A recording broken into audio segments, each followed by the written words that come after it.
Hello once more and welcome to RMTV. We're joined today by Steve Todd, the union's National Secretary. A couple of shockers really that have been laid in our way.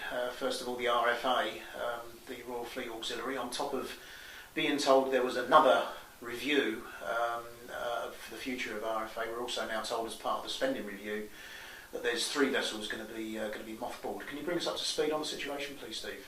Yeah, thanks, Derek, and good morning to you.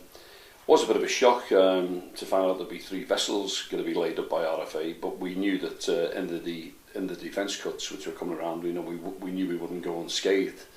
But to find 3 vessels going to be taken out is a big blow.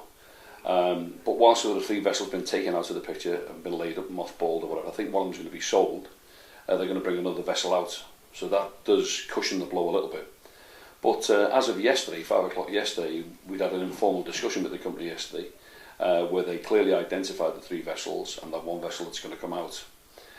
They still don't know how many people will be affected by this and how many cuts there will be and how many jobs, in fact.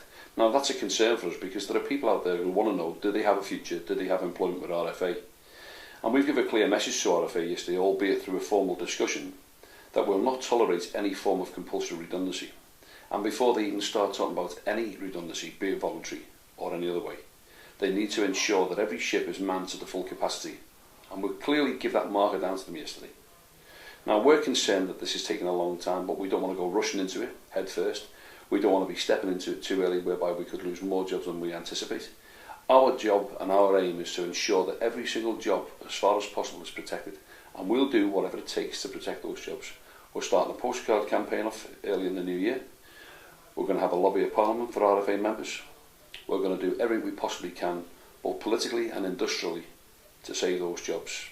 Now at the end of the day, that company is saying to me, there will be cuts. And I'm saying to them, well, you better be able to justify it and be clear and concise about where those cuts are going to be. But let me tell you this here, we're not going to accept compulsory redundancy. We're going to fight to retain as many jobs as we possibly can. Whilst our members want the jobs, we'll fight for them.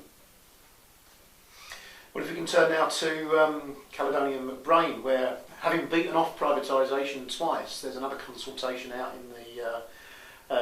there coming for it again. I know that the union's going on the offensive on this one because quite clearly it'd be bad news for the island communities and of course bad news for our members if they do get away with privatising it. Where are we on that one, Steve?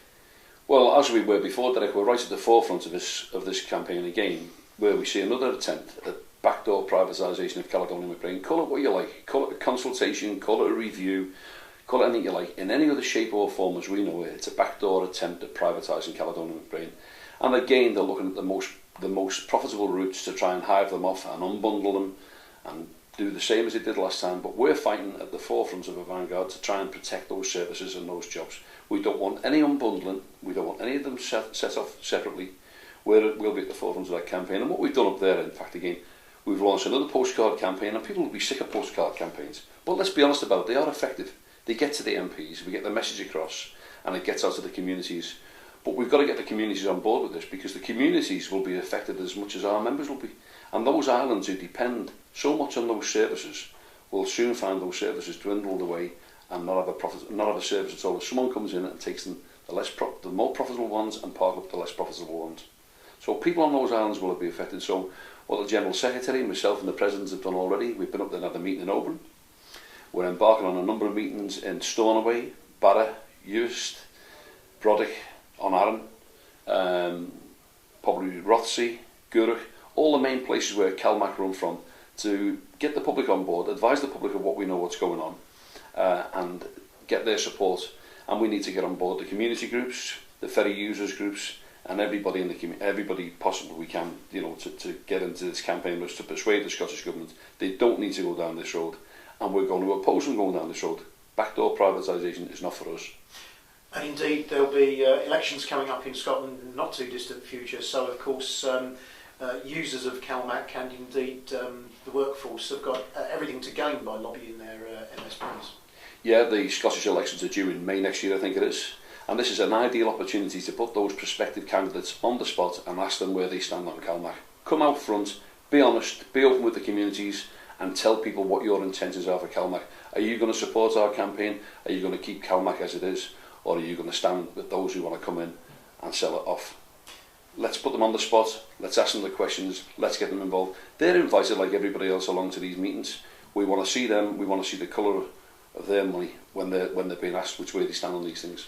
And obviously, as before, on two separate occasions in the past, the union's position is that it will stand by its members' jobs, terms and conditions with whatever means necessary. Absolutely, Derek. We've not spared any cost on this. It's not a matter of cost. We're fully 110% behind the campaign. We're at the forefront of it. We're persuading the STUC and all the other unions concerned to get on board with us and join in the RMT campaign. This show's on the road, Derek, and we're going to take it to the full limits. Great stuff. And just finally, Steve, I understand that there's been some offer of work down under. Yeah, members will be aware that a couple of years ago we were approached by the Maritime Union of Australia, the MUA, our good friends at the MUA. We've been very good friends with them for many, many years. And they advised us of a possibility of employment opportunities down under, down in Australia, in the offshore sector. Unfortunately, right on the back of all that came the recession, and everything was put on hold in Australia as it is in the UK, as it was in the UK, and those jobs didn't materialise fully. Although some people went down there and got some work done, and it's temporary work at the moment, but it could be long-term temporary work. And we've now been approached again by the MUA to tell us that it's about to kick off, it's about to start in a big way.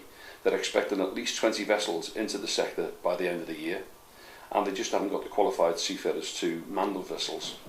So in the first instance, the MUA have a protocol with the Maritime Union of New Zealand MUNS, and they go to them first and utilise what unemployed seafarers they have first, and then as a second choice they'll come to the RMT for qualified seafarers to undertake that work out there on a temporary basis.